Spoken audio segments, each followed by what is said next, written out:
Señoras y señores, buenos días, buenas tardes o buenas noches. Es un placer reencontrarnos. Hoy es viernes 13 de junio de 2025. La situación en varias ciudades de Haití sigue siendo complicada. Si aún no lo has hecho, te invito a darle like y suscribirte para mantenerte informado. Lo que ocurrió recientemente en la zona de Morín, en el norte de Haití, es grave. El expresidente Jovenel Moïse había comenzado la construcción de un liceo de excelencia, un proyecto destinado a brindar educación avanzada a estudiantes destacados con acceso a tecnología, varios idiomas, internet, iPads y un entorno moderno como los high schools en Estados Unidos. Bienvenidos a Notice Flash, el espacio donde las noticias no esperan y tú tampoco deberías. Aquí te traemos los hechos más explosivos, breves y al grano para que siempre estés un paso adelante. Si quieres estar informado sin rodeos y sin censura, dale like, suscríbete y activa la campanita, porque en Notice Flash la verdad llega en segundos. Comparte este video con quien necesita abrir los ojos. El liceo fue financiado con $28 millones del Fondo Nacional de Educación, FNE. Después del asesinato del presidente en julio de 2021, el terreno donde se construiría quedó abandonado. Destrucción del proyecto ahora. Un oligarca en Cap-Haitien, una familia poderosa del norte, llegó con la policía y un juez de paz. Derribaron la cerca y empezaron a apropiarse del terreno aparentemente para construir un hotel. El espacio destinado a los jóvenes fue destruido. Esto es más que una demolición. Es un símbolo del saqueo a la educación y al futuro del pueblo haitiano. Testimonios y reacción ciudadana. El video muestra la indignación de los ciudadanos. Algunos identificaron a los responsables y comenzaron a reaccionar. Denuncian que se están robando no solo tierras, sino oportunidades para los hijos del pueblo. El liceo no era solo un edificio. Tenía terreno para deportes, aulas modernas, acceso a tecnología y estaba pensado para preparar a los jóvenes para una economía basada en inteligencia artificial y digitalización. Este señor destruyó la verja del terreno y sigue vendiendo cemento como si nada. Sigue haciendo lo que quiere como si fuera presidente de la República. Stanley le dijo eso. Bueno, Stanley está avanzando y francamente les digo que a partir del 7 de agosto todo el poder cambia. Eso significa que desde el 7 de agosto, Lawrence, quien quería ser primer ministro, dijo que se trató de un golpe de estado consumado. El oligarca tomó el poder de Haití. ¿Por qué callarse ante un oligarca arrogante que ha capturado todos los espacios del Estado, que ha tomado tierras y todo lo demás? Incluso impuso al presidente que está hoy en el poder a partir del 7 de agosto. El oligarca tiene el control igual que Lawrence y su hijo. Es por eso que los esclavos de casa como Nenel Kassi, Evalier Boplan, Cato, André Michel y otros están ahí como sirvientes del poder económico. El poder económico ya se había fortalecido y ahora también tienen el poder político. Por eso es que hacen todo esto con el respaldo de esclavos modernos que nunca fueron a la escuela. Y por eso el país está al borde del colapso. Tenemos una oportunidad histórica para destruir el sistema y por eso ellos necesitan una misión militar extranjera para proteger ese sistema. Eso es lo que buscan, por eso pidieron la primera partida de $16 millones estadounidenses mientras los policías no reciben sueldo. No les pagan a los policías, pero sí hay seguridad para los oligarcas. El problema es que incluso los policías que mueren en la calle, sus compañeros no están siendo pagados, pero la primera partida de $16 millones ya fue entregada. Y tú que eres policía o soldado, tú que estás en el terreno, tienes que entender que ha llegado el momento de destruir el sistema. Si no destruyes el sistema, no habrá país. Dimitri Borb dijo, si no rompemos el sistema, no habrá futuro. Este problema no es personal, es un problema del sistema. Reunamos a los patriotas, a los nacionalistas. Esto es una lucha por el pueblo. Hay que destruir este sistema, esta estructura de seguridad que les permite hacer lo que quieran. No es casualidad todo esto. No es casualidad que Frank, alusión a Frank Elbe o Frank Joseph, llegara a piñón con Phantom 509. No olvidemos que la policía buscaba a Yuri Chevry, quien posiblemente era parte de Phantom 509 y que ayudó a desestabilizar el estado. El 3 de febrero de 2021, la policía lo buscaba. No olviden, auditores, quién ayudó a Chevry a escapar. Chevry cruzó la frontera con $500,000 en efectivo y había una orden de captura en su contra. Los periódicos escribieron sobre eso. La policía lo anunció en rueda de prensa. El portavoz del gobierno lo dijo. dijo, eso fue lo que hizo Chevry. ¿Quién puso en sus manos a Port-au-Prince? ¿Quién le permitió a Chevry entrar en Canapéver? Fue parte de un plan porque Frank llegó con Phantom 509, quienes estaban armados para hacer un golpe. La brigada de defensa estaba allí. Eso fue un intento de golpe contra el Estado. Estos son documentos históricos, realidades históricas. Chevry fue salvado y llevado a Santo Domingo. ¿Quién lo ayudó a escapar allí? Fue gracias a contactos. Conecten los puntos. Es un sistema. Todo lo que está pasando es parte del mismo sistema. Es muy importante que el pueblo haitiano entienda esto. El vocero del gobierno, que también es parte del Ministerio de Justicia, presentó el expediente de Yuri Chevry. Dijo que el gobierno hizo una solicitud formal al gobierno dominicano para que lo devuelvan a Haití.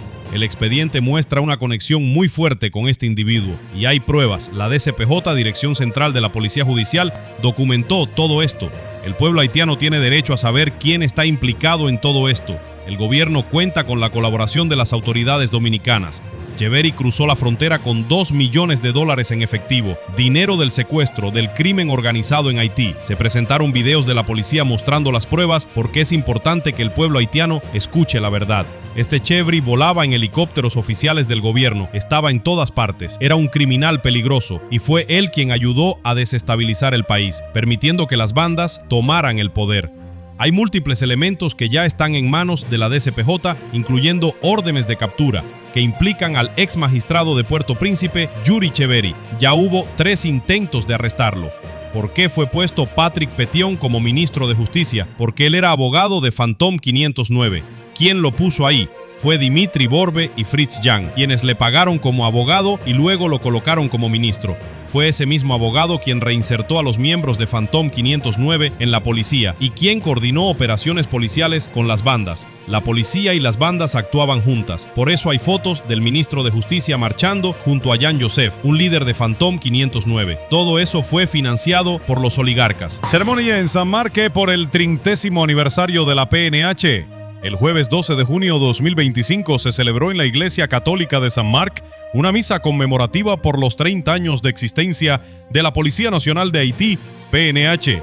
Al evento asistieron el magistrado de la comuna de San Marc, Millán Fré, el comisionado del gobierno Jogix Vincent François, así como varios miembros de la sociedad civil.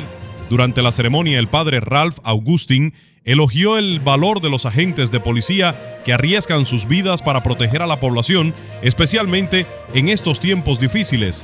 Criticó duramente a los políticos que han politizado a la PNH y que han creado fuerzas paralelas, lo cual ha debilitado el sistema de seguridad del país. Pidió a los policías que se alejen de los políticos corruptos que los utilizan para actividades ilegales como el narcotráfico. Exigió al Estado que garantice la seguridad y el bienestar de las familias de los policías, especialmente cuando caen en el cumplimiento del deber. También propuso realizar una evaluación del trabajo de la policía en estos 30 años. Situación de seguridad y uso de drones. Se mencionó que pese a la presencia de organizaciones internacionales, se sigue promoviendo la llegada de fuerzas extranjeras en lugar de fortalecer a la propia policía y al ejército haitiano.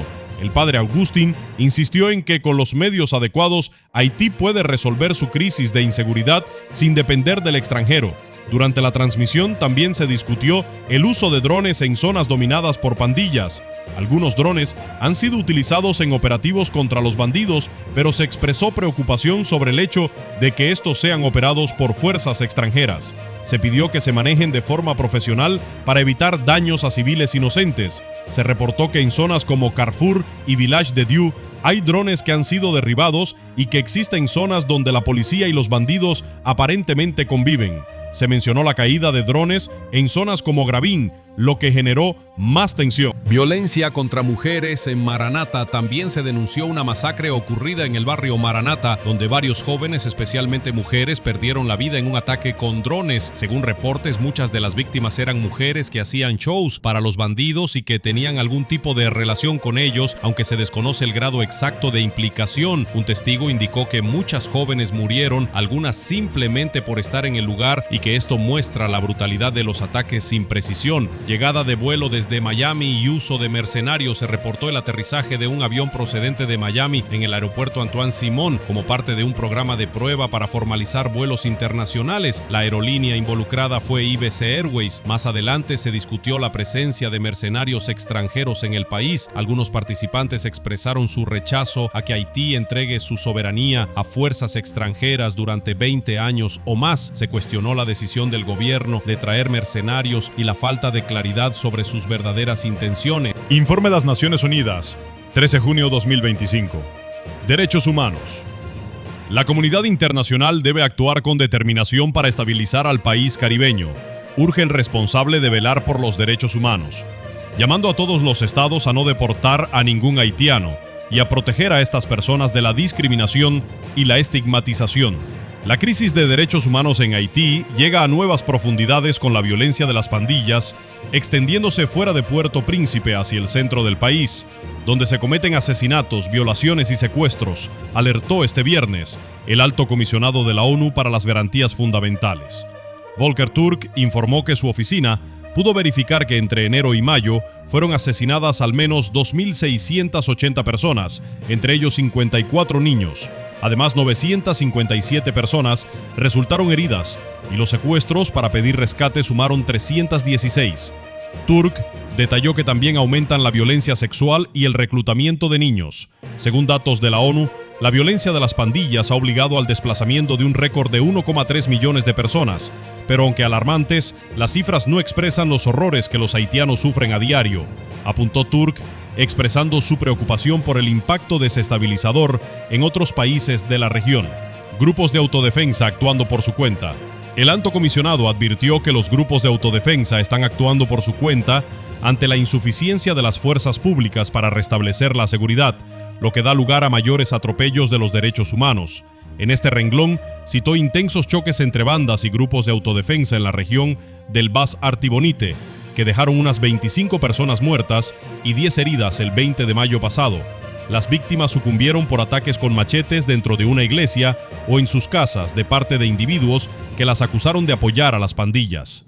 Algunos de los cuerpos fueron arrastrados y quemados en las calles. Rendición de cuentas. Todo uso de fuerza letal por parte de agentes del orden público debe realizarse siempre de conformidad con las leyes internacionales de derechos humanos y respetar los principios de legalidad, necesidad, proporcionalidad, no discriminación, precaución y rendición de cuentas, enfatizó Turk, instando a la rendición de cuentas de quienes cometan abusos. Agregó que la impunidad frente a las violaciones de derechos humanos y la corrupción contribuyen a desencadenar la crisis que enfrenta el país y pidió que se establezcan lo antes posible los grupos de trabajo judiciales. La comunidad internacional debe actuar. Para poner fin a la violencia, apuntó Turk, es imperativo que la comunidad internacional actúe con determinación. Los próximos meses serán cruciales y pondrán a prueba la capacidad de la comunidad internacional para adoptar medidas más enérgicas y coordinadas que ayuden a determinar la estabilidad futura de Haití y de la región en su conjunto, afirmó. Asimismo, urgió a apoyar con recursos y equipo a la misión multinacional de seguridad y pugnó por la aplicación estricta del embargo de armas del Consejo de Seguridad. No se debe permitir que más armas ilegales faciliten los horrores que se desatan en Haití, subrayó. Turk también solicitó a los países que no regresen por la fuerza a nadie a Haití y que los protejan de la discriminación y la estigmatización. Esto fue Notice Flash, donde el poder tiembla